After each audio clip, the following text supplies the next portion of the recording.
Les Amish, une communauté de personnes vivant au cœur de l'Amérique, mais avec un style de vie étrange.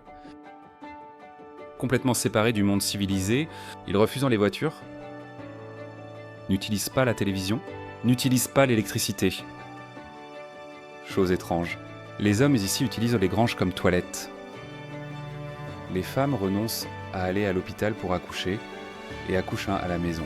Êtes-vous curieux de savoir pourquoi ? Je vais maintenant vous révéler 12 faits choquants sur les Amish. Suivez-moi. Dans de nombreuses communautés Amish, les granges ne servent pas uniquement à garder le bétail. Ces structures emblématiques ont également un objectif étonnamment différent, en particulier pour les hommes Amish. Dans le nord de l'Indiana, où vit l'une des plus grandes communautés Amish, les granges ont une fonction unique lors des rassemblements sociaux tels que les services religieux, les mariages et même les simples visites chez un voisin. Alors que vous pourriez penser aux granges comme des endroits pour garder et stocker des animaux, elles servent aussi de toilettes pour les hommes Amish. Lorsqu'ils rendent visite à d'autres personnes ou assistent à des événements communautaires, les hommes Amish aiment souvent utiliser les granges comme toilettes improvisées. Mais ne vous inquiétez pas, ce n'est pas ce que vous pensez. Cette pratique n'est généralement qu'un petit tour rapide pour se soulager et se fait discrètement dans un coin désigné de la grange. Vous verrez souvent des tas de séures dans ces coins, placés stratégiquement pour absorber tout désordre et garder les choses bien rangées. C'est une solution pratique qui démontre l'ingéniosité et le respect de la propreté de la communauté Amish, même dans une affaire aussi privée. Donc, si vous êtes invité dans une maison Amish, en particulier dans le nord de l'Indiana, voici un conseil pour vous, bien que la salle de bain à l'intérieur de la maison soit toujours disponible. Ne soyez pas surpris si les hommes sortent et vont plutôt à la grange. C'est une tradition de longue date. Profondément ancrée dans leur mode de vie, comprendre ces petites traditions nous aide à mieux apprécier le mode de vie Amish. Un mode de vie simple, terre à terre, avec un fort sens de la communauté. Avez-vous déjà fait l'expérience de toilettes uniques comme celle-ci ? Comment vous êtes-vous senti ? Laissez votre expérience dans la section des commentaires ci-dessous. Les femmes Amish sont aussi très différentes. Explorons la vie quotidienne des femmes Amish en matière de propreté, de soins personnels et même de grossesse. Les pratiques d'hygiène varient considérablement entre les différentes communautés Amish. Le comté de la Grange et le comté d'Elkhart, qui sont assez modernes par rapport à certaines dénominations Amish, sont extrêmement soucieux de la propreté. La plupart des gens se baignent quotidiennement. Dans les groupes, au moins plus traditionnels et stricts comme les Amish Swartzentruber, le bain ne peut avoir lieu qu'une fois par semaine. Généralement le samedi soir, pour être propre pour l'église le dimanche. Ces communautés n'ont souvent pas l'eau courante. Elles doivent donc remplir des baignoires par un pour leur bain hebdomadaire enésillé. En ce qui concerne les soins personnels, elles se rassent les jambes. Les aisselles et d'autres zones, elles utilisent des rasoirs et des produits d'épilation achetés en magasin. Le déodorant est un produit de base, tout comme les lotions et les parfums. Et bien que le maquillage soit minime, elles l'utilisent avec parcimonie, juste assez pour lisser leur peau. Le toilettage est également courant. Ce qui leur donne une apparence plus soignée, leur sélection de produits tend vers des marques simples, ce qui correspond à leur valeur de modestie et de sobriété. Nous abordons maintenant un sujet qui peut être un peu délicat, mais qui est crucial pour comprendre la vie Amish. Comment les femmes Amish gèrent-elles leur cycle mensuel et leur grossesse, Bemelatreis? Traditionnellement, la plupart des femmes Amish allaient à l'hôpital pour accoucher. Mais ces dernières années, on a assisté à un virage vers les accouchements à domicile avec l'aide de sages-femmes et Trontistator, en particulier dans le comté de la Grange, où un centre de naissance a été créé. Le centre offre un endroit sûr et rentable pour les femmes qui souhaitent accoucher et est ouvert à toute personne de la communauté. Bien que les Amish soient connus pour avoir de grandes familles, cette tendance est en train de changer alors qu'il était courant d'avoir 12 enfants. Aujourd'hui, les familles n'en ont que 5 ou 6.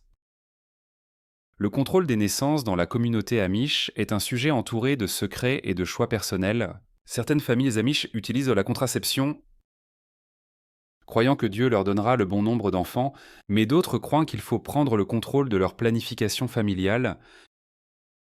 En ce qui concerne l'avortement, les Amish sont fermement opposés. Cependant, il y a eu des histoires troublantes de cas extrêmes, tels que l'inceste et les tentatives d'avortement à l'aide de remèdes à base de plantes. Ces situations mettent en lumière le côté plus sombre et moins discuté de la vie dans certaines des communautés Amish les plus strictes. En ce qui concerne les conditions de vie, dans les communautés Amish plus modernes, les maisons sont équipées de toutes les commodités que vous attendez eau courante. Toilettes, papier toilette. Les communautés plus strictes, elles, peuvent encore utiliser des toilettes extérieures et peuvent même recourir à des méthodes plus anciennes comme l'utilisation d'un catalogue pour acheter du papier toilette. Maintenant, dirigez-vous vers la paisible campagne du nord de l'Indiana, où la communauté Amish prospère depuis des générations, mais ne vous laissez pas tromper par les matins tranquilles. Cet endroit s'anime avant même le lever du soleil, à partir de 3h30 du matin. Les rues bourdonnent d'activité, les voitures font la queue pour prendre les travailleurs Amish et les emmener au travail.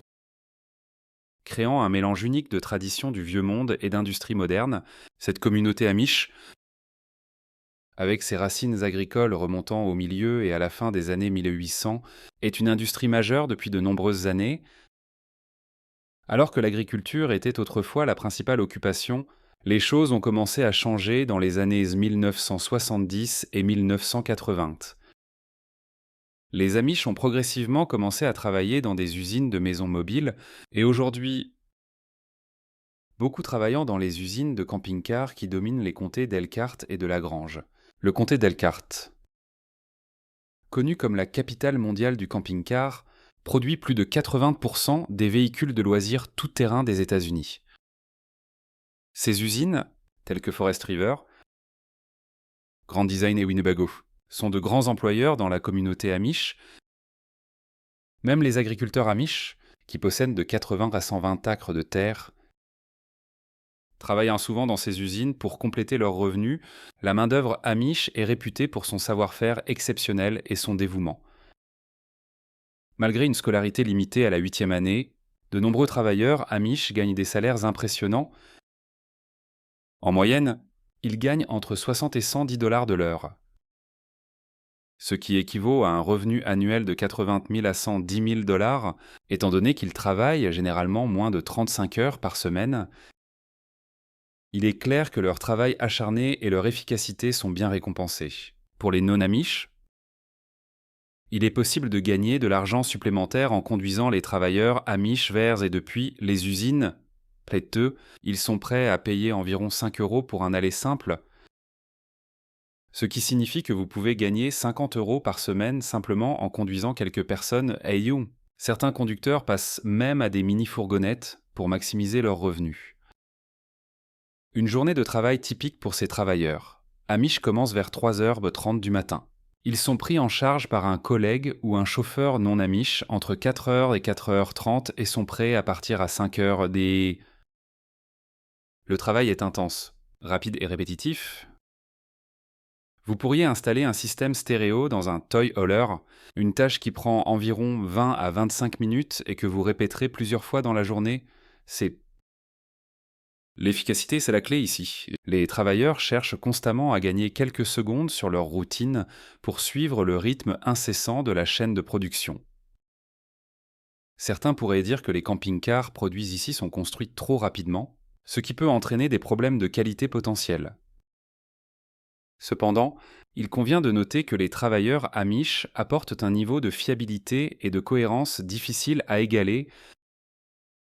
Ils se présentent au travail tous les jours, travaillant souvent même malades, et ils prennent rarement un jour de congé, sauf pour un événement majeur de la vie. L'industrie du camping-car a connu un énorme boom en 2020, c'était en raison d'une forte augmentation de la demande alors que les gens cherchaient des moyens sûrs de voyager pendant la pandémie. Mais en 2022, la demande a commencé à diminuer. De nombreux fabricants de la région ont réduit leur semaine de travail à 3 ou 4 jours. Les revenus élevés pendant le boom ont entraîné une flambée des prix des terrains. avec des lots de 5 à 10 acres se vendant jusqu'à 700 000 à 800 000 euros. Il y a aussi une préoccupation plus profonde quant à l'impact que cette nouvelle richesse a sur le mode de vie amish. Le sens traditionnel de la famille et de la communauté est érodé par les revenus élevés et l'augmentation du temps libre. Si vous vous trouvez dans la région, il y a quelques endroits à ne pas manquer. L'un est Drisenroll, célèbre pour ses beignets, souvent appelés Amish Crack. Un autre est Stessenhaus, une entreprise familiale qui a commencé comme un petit café de relais routier et qui est devenu un restaurant populaire avant d'aller découvrir les services religieux Amish. J'ai une demande à faire à tous ceux qui regardent. Si vous pouvez m'aider, cela ne prend que 10 secondes pour cliquer sur le bouton d'abonnement. Cela aide vraiment notre chaîne à se développer et signifie beaucoup pour nous, en retour. Mon équipe et moi nous engageons à améliorer continuellement le programme pour vous. Marché conclu. Si vous avez grandi dans une communauté amish, la mélodie d'ouverture évoque probablement une gamme d'émotions, peut-être quelques souvenirs nostalgiques. La mélodie est en fait la deuxième chanson chantée lors d'un service religieux amish, une tradition transmise de génération en génération. La chanson est chantée en haut allemand. Cette chanson et beaucoup d'autres comme elles ont des racines profondes dans la foi anabaptiste, remontant à des siècles. Les services religieux amish ont lieu un dimanche sur deux, le lieu changeant entre les maisons des membres. Les services commencent à 9h du matin et se terminent généralement vers midi. Accueillir un service est un événement important. Et les préparatifs commencent des semaines à l'avance. Les hommes s'occupent des granges, enlèvent les toiles d'araignée, installant le matériel et nettoient la cour. Ils construisent peu même une ligne d'attache pour les chevaux, afin que les chevaux aient un endroit où s'attacher pendant le service. Pendant ce temps, les femmes commencent à nettoyer la maison. Aujourd'hui, de nombreuses communautés disposent de grands ateliers qui servent également d'espaces religieux, mais dans le passé, les services pouvaient avoir lieu dans le grenier d'une grange ou même dans un sous-sol si la maison n'était pas assez grande. Le dimanche matin, tout le monde respectait un code vestimentaire strict. Les hommes portaient des pantalons sombres et des chemises blanches, avec des gilets ou des vestes, tandis que les garçons n'étaient pas autorisés à porter de vestes en été. Les femmes portaient des robes sombres, réservées au dimanche, bien qu'elles puissent porter des couleurs plus claires en semaine à l'arrivée des familles. Les hommes se rassemblaient près de la grange, se saluant par des poignées de main et ce que l'on appelle un saint baiser. Un geste mentionné dans la Bible, bien que beaucoup d'entre nous ne comprennent peut-être pas exactement ce que cela signifiait. Les pasteurs étaient assis à l'avant, le reste des hommes et des femmes étant alignés par âge. À 9h, l'évêque donnait le signal du début du service. Les chants, tous en allemand, sont tirés de l'Hausbund, un recueil de cantiques remplis de chants écrits il y a des siècles par les anabaptistes persécutés. Les services religieux sont très sérieux, pas de plaisanterie. Car c'est un moment pour Dieu, pendant que la congrégation chante. Les prédicateurs sortent pour décider qui prêchera. Ils reviennent après quelques chants. Et le premier prédicateur commence. Le sermon est généralement en allemand. La prière est une partie essentielle du service, tout le monde s'agenouillant à sa place. Après la première série de prières, il y a une courte pause. Le service se poursuit avec d'autres sermons et lecture des Écritures. Après le deuxième sermon, l'évêque ouvre la parole pour les témoignages, invitant d'autres hommes à partager leurs réflexions sur ce qu'ils ont entendu. Ceci est suivi d'un dernier cantique, puis le service se termine. Aujourd'hui, nous allons nous pencher sur une question qui préoccupe tout le monde ces derniers temps. Les Amish sont-ils en train de perdre leur réputation de savoir-faire de premier ordre ? Nous allons explorer cela. Les Amish sont depuis longtemps reconnus pour leur dévouement à la qualité. En ce qui concerne les meubles, les Amish qui sont vraiment passionnés par leur métier ont tendance à produire des produits de qualité. D'un autre côté, tous les Amish ne sont pas des maîtres artisans. Une entreprise de meubles Amish qui produit des produits de mauvaise qualité ne durera probablement pas longtemps. Les habitants savent qu'il faut se tenir à l'écart de telles entreprises, et les touristes qui achètent une fois ne deviendront pas des clients fidèles s'ils reçoivent un produit de mauvaise qualité. En ce qui concerne la construction, les Amish sont souvent loués pour leur éthique de travail. Ils se présentent, travaillent dur et font le travail correctement. Maintenant, à propos de l'industrie du camping-car, c'est là que les choses deviennent intéressantes. Temissa. L'industrie privilégie la vitesse et la rentabilité. Souvent au détriment de la qualité, les travailleurs Amish dans ces usines sont comme des machines bien huilées. Ils travaillent rapidement, efficacement et avec un niveau de dévouement difficile à trouver ailleurs. Si vous voulez des camping-cars mieux construits, soyez prêt à payer plus, car ralentir n'est pas vraiment une option compte tenu des pressions actuelles de l'industrie. Il y a aussi un débat sur les salaires à Pendleton, en Oregon. Par exemple, les usines Keystone peuvent payer aux travailleurs un salaire de départ de 14 $ de l'heure. Comment s'assurer que vous achetez des produits authentiques fabriqués par les Amish ? Dans les communautés Amish, les gens ne font généralement pas la publicité de leurs produits comme étant ambistians. En temps fabriqués par les Amish, c'est considéré comme de l'orgueil. Au lieu de cela, recherchez des entreprises avec des noms comme CL Woodworking ou Prétange ou les initiales ou le nom de famille du propriétaire. Par exemple, Swartz Woodworking ou Yoder Construction, ces entreprises sont souvent authentiques, même si elles n'affichent pas l'étiquette Amish. Mais attention, il existe des groupes Amish plus petits et plus conservateurs qui peuvent se livrer à des pratiques commerciales douteuses. Avez-vous déjà acheté un produit fabriqué par les Amish ? La qualité a-t-elle répondu à vos attentes ? Ou vous a-t-elle laissé sur votre faim ?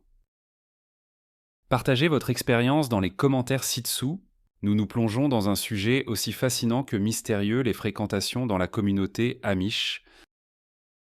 Si vous pensez savoir ce que sont les fréquentations, accrochez-vous bien car cela va être une révélation.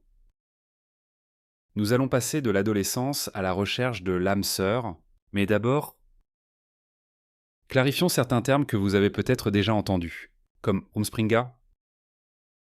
Ce n'est pas seulement une phase, c'est un rite de passage. Et il varie d'une communauté à l'autre. Dans la communauté Amish, avoir 16 ans, c'est le Rumspringa. Une période où l'on vous accorde un peu plus de liberté, la liberté d'explorer, la liberté de fréquenter. Mais voici le hic, les fréquentations dans la communauté Amish ne se limitent pas à des fêtes endiablées ou à des sorties décontractées. Il s'agit d'engagement, de valeurs et de beaucoup de traditions. En fait, alors que certaines communautés peuvent être plus strictes, où les fréquentations n'impliquent que de chanter des chants de Noël ensemble, d'autres ont leurs propres coutumes uniques qui vous surprendront. Maintenant, jetons un coup d'œil au fonctionnement des fréquentations dans la communauté Amish. La plupart des garçons enverront un ami poser la question 2 semaines à l'avance. Le grand jour, ils viennent à vous chercher le samedi soir. Le rendez-vous dure jusqu'au dimanche soir. Ils passent la nuit ensemble, parfois avec un autre couple, à manger au restaurant, peut-être à jouer au bowling, ou même à regarder un film. Les fréquentations dans la communauté Amish sont pleines de moments gênants et de beaucoup de pression. Quand vous avez la vingtaine et que vous fréquentez encore, toute la communauté vous met la pression. Et puis, si vous avez la chance de trouver quelqu'un de spécial, vous commencez à vous installer, ce qui signifie que vous êtes officiellement un couple. Après 1 an ou 2, vous vous fiancez, et c'est là que les choses deviennent sérieuses. Il n'y a pas de retour en arrière. Surtout après avoir rejoint l'église. Mais les temps changent. Même dans le monde Amish. Aujourd'hui, les jeunes peuvent nous simplement commencer à traîner à des fêtes, sautant complètement le processus de fréquentation traditionnelle. Que font les Amish s'ils ne trouvent pas de partenaire convenable dans leur tranche d'âge pour fréquenter et se marier ? Je répondrai à cette question dans un instant. En général, les adolescents Amish commencent à se fréquenter vers 16 ans. Les garçons peuvent attendre quelques années. tandis que les filles commencent souvent à se fréquenter tout de suite. Le but est de rencontrer quelqu'un de spécial, de rejoindre l'église et de se marier éventuellement. Il n'y a pas d'âge spécifique pour rejoindre l'église. C'est une décision personnelle qui peut se produire chaque fois que vous êtes prêt. Une fois que vous avez 16 ans, vous pouvez suivre l'une des deux voies. Premièrement, vous avez les adolescents plus traditionnels. Souvent appelés adolescents Clinton, ils suivent les coutumes Amish, portent des vêtements traditionnels, conduisent des calèches tirées par des chevaux et suivent les règles. Ensuite, vous avez les adolescents sauvages, ou ce que certains appellent les adolescents en voiture. Ils conduisent des voitures, portent des vêtements non amish et sont plus susceptibles d'être mariés. Les amish aiment les jeans et faire la fête le week-end. Mais que se passe-t-il si vous ne trouvez pas cette personne spéciale? Alors que certains jeunes hommes amish atteignent la mi-vingtaine ou la fin de la vingtaine, ils peuvent choisir de rejoindre l'église même s'ils n'ont pas trouvé de conjoint. Ils restent célibataires mais continuent de vivre la vie amish. Cela peut être un défi, car la société amish accorde une grande valeur à la communauté et être célibataire peut être isolant. Pour ceux du groupe de jeunes en roue libre qui ne trouvent pas de conjointe, beaucoup finissent par quitter la communauté amish. Ils peuvent rencontrer et épouser quelqu'un en dehors de la foi amish, adoptant ce que les amish appellent le mode de vie anglais. Pour ceux qui restent dans la communauté, être célibataire peut devenir plus difficile à mesure qu'ils vieillissent. Ils arrêtent souvent de socialiser avec les plus jeunes et commencent à passer du temps avec d'autres célibataires de leur âge, en faisant des activités comme des soirées de jeux, des dîners au restaurant ou même des voyages ensemble. Fait intéressant, de nombreux amish célibataires rencontrent des partenaires potentiels lors de rassemblements hivernaux en Floride, où les communautés amish de nombreux États se réunissent. Mais tout le monde ne se marie pas, s'il est rare que les hommes amish restent célibataires toute leur vie. Il y a des femmes qui ne se marient jamais, parfois appelées vieilles filles. Elles vivent toute leur vie en tant que célibataires. Certaines personnes qui restent célibataires pendant de nombreuses années finissent par quitter la communauté. C'est souvent parce que le mode de vie amish peut être difficile. Surtout quand on est seul, beaucoup trouvent des partenaires peu de temps après leur départ. Mais la décision n'est pas sans controverse. Les amish croient que quitter la communauté est contre le plan de Dieu, qu'ils considèrent comme ancré dans leur foi amish tout au long de leur vie. Il y a aussi des cas de veuves ou de veufs qui se remarient.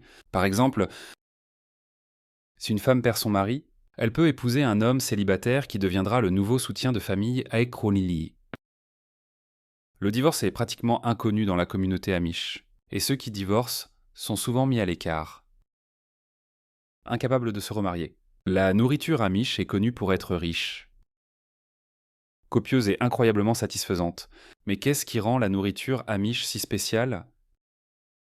Sont-ce les ingrédients frais de la ferme à la table, les techniques de cuisson ancestrale ou juste un peu d'amour pour chaque plat? Pensez à des plats savoureux, souvent avec des ingrédients sains comme du lait frais de la ferme, des viandes fermes et juste la bonne quantité de douceur. La communauté amish est une communauté très unie. Et quand ils cuisinent, ils le font dans un but précis, impressionner. Nourrir et rassembler les gens, l'un des aliments préférés de tous les temps dans la culture amish est le fameux beurre de cacahuète de l'église amish. Un régal sucré et crémeux servi chaque dimanche après l'église, une tradition qui apporte chaleur et réconfort à quiconque le goûte. Si vous êtes curieux de l'essayer vous-même, la recette n'est qu'une recherche rapide en ligne. Une autre friandise sucrée bien aimée qui est devenue une tradition familiale dans de nombreuses maisons amish est les rondelles d'ananas caramélisées. Des tranches d'ananas frais sont trempées dans une riche sauce au caramel. Obtenu en faisant mijoter du lait concentré sucré jusqu'à ce qu'il atteigne la couleur dorée parfaite, c'est un dessert simple mais inoubliable qui plaira à coup sûr à tous les palais. Maintenant, si vous cherchez à apporter certaines de ces merveilleuses saveurs amish dans votre cuisine, j'ai quelques suggestions de livres de cuisine pour vous. Kuzonchian et Ansetan Zabain The Connection Home Cooking Cookbook, Arsamasto, est rempli de recettes provenant directement de familles amish, offrant un véritable goût de leur héritage culinaire.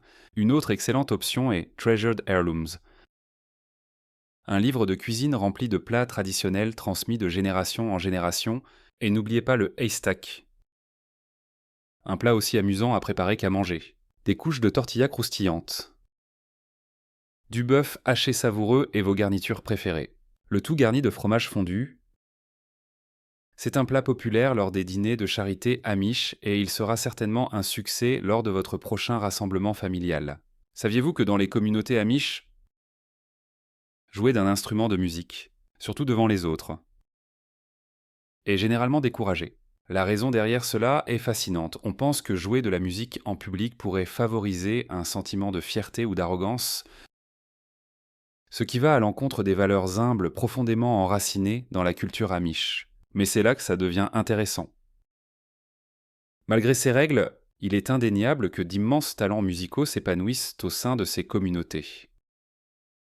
Du chant émouvant au grattage de la guitare ou même au tapotement d'un clavier ou d'un harmonica, de nombreux amish s'expriment à travers la musique.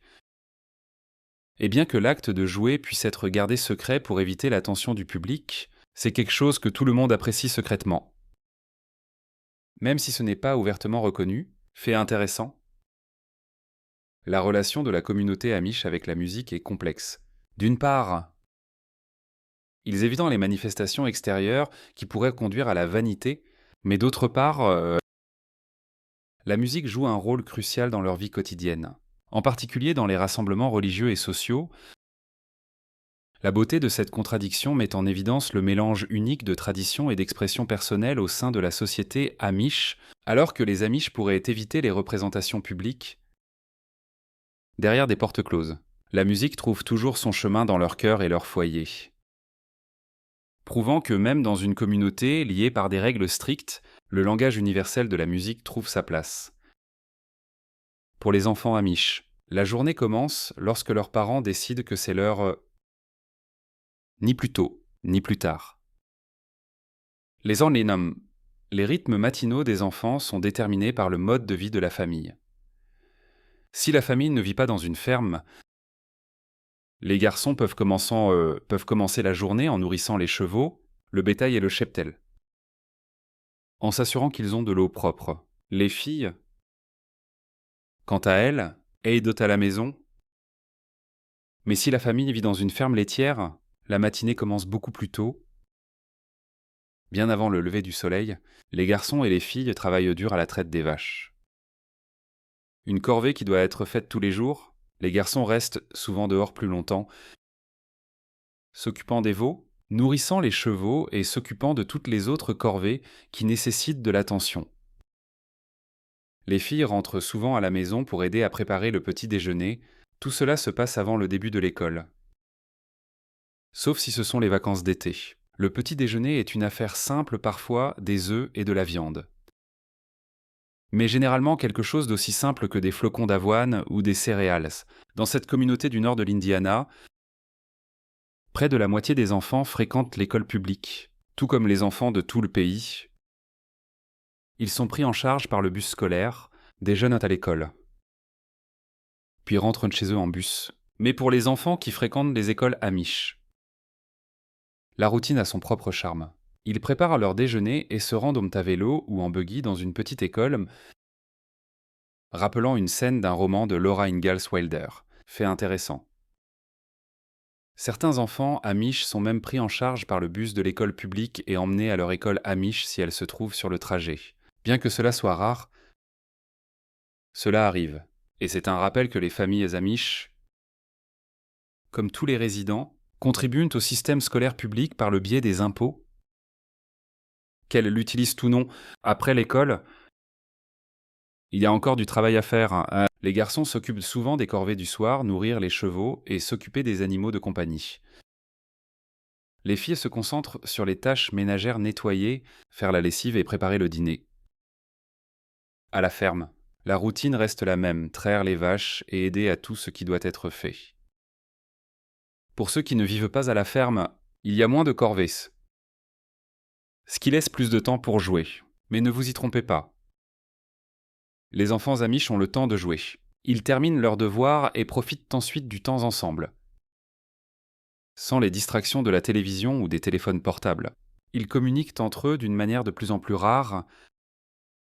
Bien sûr, les enfants de la ferme travaillent dur, mais ce travail acharné leur inculque un profond sens des responsabilités qui durent toute une vie. Maintenant, certains pourraient dire « ils font travailler ces enfants trop dur », mais la vérité est que le travail acharné paie. Lorsque les enfants amish sont prêts à fonder leur propre famille, ils sont bien mieux préparés que les autres, car ils sont responsables depuis leur plus jeune âge. Ils savent comment faire les choses, car ils ont dû aider et rien ne leur a été donné gratuitement. Après une longue journée, la plupart des familles se réunissent pour le dîner, une tradition qui s'estompe malheureusement dans de nombreux foyers modernes. Mais dans les communautés amish, elle reste la pierre angulaire de la vie de famille, renforçant les relations et garantissant que tout le monde reste connecté. Les amish et leur décision de vivre hors réseau. Vous êtes-vous déjà demandé pourquoi ils ont pris cette décision ? La principale raison pour laquelle les amish se tiennent à l'écart de l'électricité est leur désir d'être isolés du monde moderne. Ils apprécient la simplicité et l'indépendance, et en vivant hors réseau, ils s'assurent que leur vie n'est pas influencée ou contrôlée par des forces extérieures, y compris le gouvernement. Avec les progrès de l'énergie solaire et du stockage par batterie, de plus en plus de gens choisissent de réduire leur dépendance au réseau. En 2024, la technologie solaire a considérablement progressé, offrant une meilleure efficacité et des batteries plus durables, rendant la vie hors réseau plus accessible que jamais. Une autre raison majeure pour laquelle les amish évitent l'électricité est de résister à l'attrait des commodités modernes. Une maison entièrement câblée facilite l'ajout de gadgets comme des téléviseurs, des radios et d'autres appareils électroniques qui, selon les amish, peuvent les détourner de leur foi et de leurs valeurs communautaires. Et l'état méplé bejnansat prend. En fait, beaucoup dans la communauté amish considèrent la télévision comme l'un des outils de tromperie les plus efficaces dans le monde d'aujourd'hui. Sans électricité, comment géreraient-ils les tâches essentielles comme le pompage de l'eau ? En général, les pompes à eau sont alimentées par des moteurs à essence ou, dans certains cas, par des systèmes pneumatiques. En ce qui concerne la lessive, les amish utilisent souvent des méthodes traditionnelles tels que des bacs de lavage avec des essoreuses manuelles alimentées par des générateurs. Ces générateurs peuvent sembler être un pas vers la technologie moderne, mais ils sont soigneusement contrôlés pour éviter une dépendance totale au réseau. Pour la cuisine, les cuisinières à gaz sont la norme dans les foyers amish, ce qui peut surprendre ceux qui s'inquiètent de la fumée. Contrairement aux maisons modernes qui ont des hottes ventilées, les cuisines amish n'en ont souvent pas. Mais elles fonctionnent très bien. L'un des aspects les plus remarquables de la vie amish est le silence. Sans le bourdonnement constant des appareils électroniques, leurs maisons sont étrangement silencieuses. Un contraste frappant avec notre monde moderne bruyant, bien qu'ils évitent l'électricité dans leurs maisons. Les hommes amish utilisent souvent des outils électriques pour effectuer leur travail, alimentés par des générateurs ou, de plus en plus, par des panneaux solaires. Ces outils deviennent de plus en plus sophistiqués, beaucoup utilisant désormais des versions sans fil qui sont chargées par l'énergie solaire. Un mélange fascinant de tradition et de technologie. Les amish adopteront-ils un jour l'électricité ? C'est peu probable compte tenu de leurs valeurs. Mais il est intéressant de noter qu'ils adoptent certaines technologies modernes d'une manière qui correspond à leurs principes. Par exemple, le gaz naturel devient de plus en plus courant dans les foyers amish. Cependant, leur mode de vie hors réseau signifie qu'ils sont bien préparés à toute perturbation potentielle si le réseau tombe en panne. Les amish peuvent continuer leur vie en grande partie sans être affectés, bien qu'ils évitent de nombreuses commodités modernes. Les amish ne sont pas complètement coupés du monde. Ils peuvent regarder la télévision en séjournant à l'hôtel ou utiliser occasionnellement une voiture. Mais ils choisissent de ne pas intégrer ces choses dans leur vie quotidienne. C'est un choix délibéré de maintenir un style de vie qui reflète leurs valeurs. Nous allons nous plonger dans un aspect fascinant de la communauté Amish que beaucoup de gens ne connaissent peut-être pas, le chauffeur Amish. C'est le terme utilisé pour décrire les personnes non Amish qui fournissent des services de transport essentiels aux Amish. Lorsqu'un Amish a besoin de parcourir une distance qui dépasse les capacités de son cheval et de sa calèche, ou veut simplement un moyen plus pratique de se déplacer, il appelle un chauffeur, quelqu'un avec une voiture ou un camion qui peut l'emmener là où il doit aller. Et oui, tout comme nous payons pour un taxi ou un service de covoiturage, les Amish payent ces chauffeurs pour leur service. Une fois qu'un adolescent Amish a 16 ans et obtient son permis de conduire, il est autorisé à conduire et à posséder une voiture tant qu'il n'a pas été baptisé dans l'église Amish. Cela signifie qu'il y a pas mal d'adolescents Amish au volant, alors que les adultes Amish ne sont pas autorisés à conduire eux-mêmes. Ils peuvent certainement accompagner ces jeunes conducteurs. Pour ceux d'entre vous qui conduisent, vous trouverez peut-être cette prochaine partie pertinente. Ce qui commence comme un simple trajet peut souvent se transformer en un aller-retour d'1 heure, parfois plus long que prévu. Cela peut être frustrant, surtout lorsque votre temps et vos efforts ne sont pas appréciés. Et il ne s'agit pas seulement d'argent, bien que cela en fasse certainement partie. Imaginez que vous avez été engagé pour conduire quelqu'un faire des courses au stade. Il pourrait payer environ 80 € pour vos services de conduite. Plus une facture d'épicerie de 200 €. Pour eux, cela semble être beaucoup d'argent à dépenser en une seule fois. Mais ils ne tiennent peut-être pas compte des coûts réels que vous engagez en tant que chauffeur. Des choses comme l'essence, l'entretien de la voiture, l'assurance et, bien sûr, le temps que vous passez à attendre ou à conduire. Du point de vue Amish, engager un chauffeur permet de gagner beaucoup de temps. Au lieu d'attacher un cheval et de passer des heures à faire des courses qui pourraient être faites en moins d'1 heure en voiture, ils optent pour l'option la plus rapide. Cependant, en tant que chauffeur, il est important de vous défendre si un passager demande un arrêt supplémentaire ou une aide supplémentaire. N'hésitez pas à dire « d'accord ». Mais cela vous coûtera 5 ou 10 € supplémentaires. S'ils ne sont pas d'accord, ils peuvent toujours trouver un autre moyen de se déplacer. Et voici un petit conseil pour tous ceux qui pourraient se retrouver à conduire pour une famille Amish. S'il est vrai que les Amish n'écoutent généralement pas la radio, beaucoup ne verront pas d'inconvénient à ce que vous mettiez de la musique country ou quelque chose de similaire pendant que vous conduisez. Si les enfants sont un peu turbulents, un peu de musique douce peut aider à les calmer. Et qui sait, ils pourraient même apprécier la musique plus que vous ne le pensiez. Mais voici l'astuce, au lieu de demander directement s'ils veulent de la musique, essayez de dire « ça vous dérange si je mets de la musique ?» Vous pourriez être surpris de la fréquence à laquelle ils diront que c'est bien. Si vous avez aimé la vidéo d'aujourd'hui, veuillez cliquer sur le bouton « J'aime » et n'oubliez pas de vous abonner à la chaîne. Votre soutien signifie beaucoup pour nous. Cliquez sur la vidéo qui apparaît sur votre écran en ce moment. Je suis sûr que vous allez adorer ce contenu. Commentez ci-dessous le prochain pays que vous souhaitez voir présenté sur notre chaîne. Merci beaucoup d'avoir regardé et à bientôt dans la prochaine vidéo.